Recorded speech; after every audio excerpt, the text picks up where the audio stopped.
Justice Scalia said that if he had to get a fifth vote for any case, and he used the words that Kennedy's opinion used, he said he would put a bag over his head.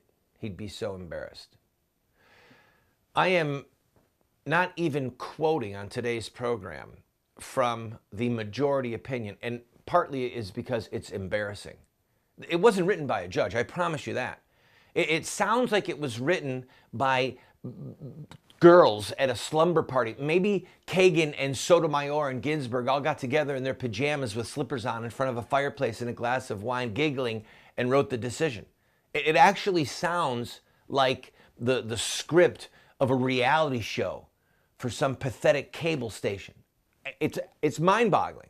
And Scalia literally mocked them, said if I had those words, I'd put a bag over my head, because it's not about law. The decision was not about law. It was about the heady times that we live in. All right, let's continue. Justice Thomas said that this decision, in his dissent, he said it was an attack on religious liberty.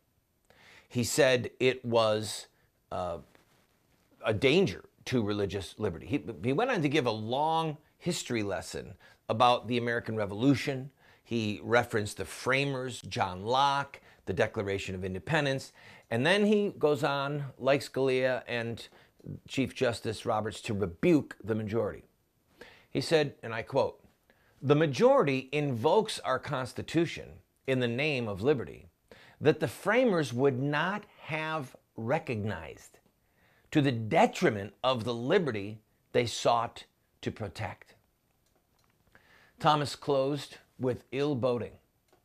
He said, "The court distorts the principles on which this nation was founded. Its decision will have inestimable consequences for our Constitution and our society." And again, these are not my words. What I'm about to read to you are not my words. These are the words of Justice Alito. He also wrote a dissent. All four of the judges who voted against it wrote their own dissents, and most of them joined with one another in their dissents. Here's what Justice Alito said. Well, basically, he foretells of the persecution against Christians and anyone who defies this ruling.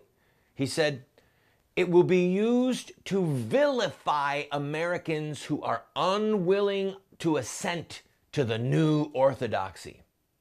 In the course of its opinion, the majority compares traditional marriage laws to laws that denied equal treatment for African Americans and women. The implications of this analogy will be exploited by those who are determined to stamp out every vestige of dissent. I assume that those who cling to old beliefs will be able to whisper their thoughts in the recesses of their homes. But if they repeat those views in public, they will risk being labeled as bigots and treated as such by governments, employers, and schools. Are you hearing what he's saying? He said, get ready for the witch hunts. Get ready for persecution.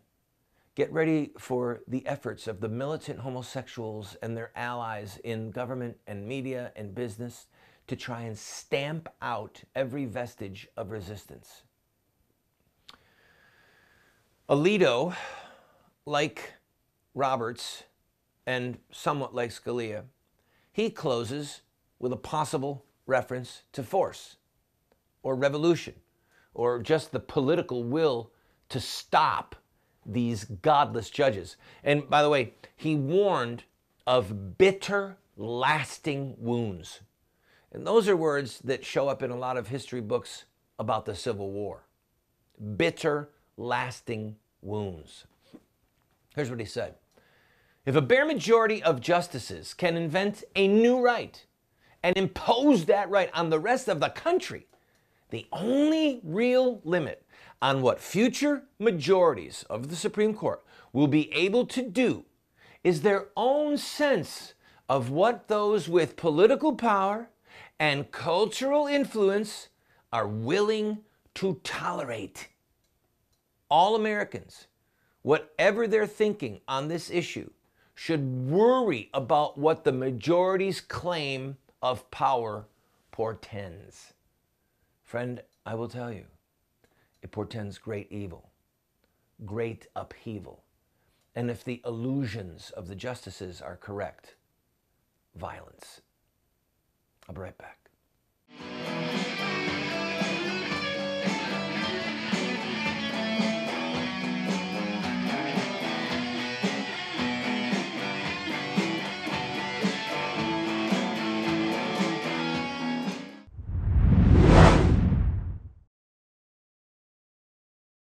Do you want to get America out of the hands of wicked and unjust men and women who are destroying the republic before our eyes, and put leadership back into the hands of righteous men and women so that we don't die as a nation?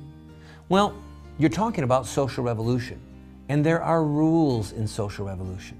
We can look at the victorious social revolutions of the past, such as the end of slavery, the end of child labor, women's voting rights, the end of segregation, and so much more, and learn from their victories.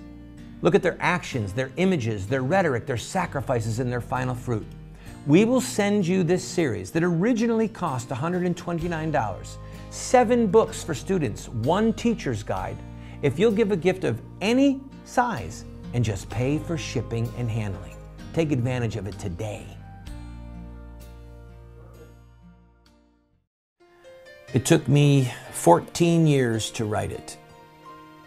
4 rewrites, countless edits. I poured my heart and soul into Dragon Slayers. At points a very inspiring and painful book to write. I encourage you to go to our website and look at the reviews that we have gotten from readers of this book, and then avail yourself. It's an allegory, and I promise you, you'll be inspired.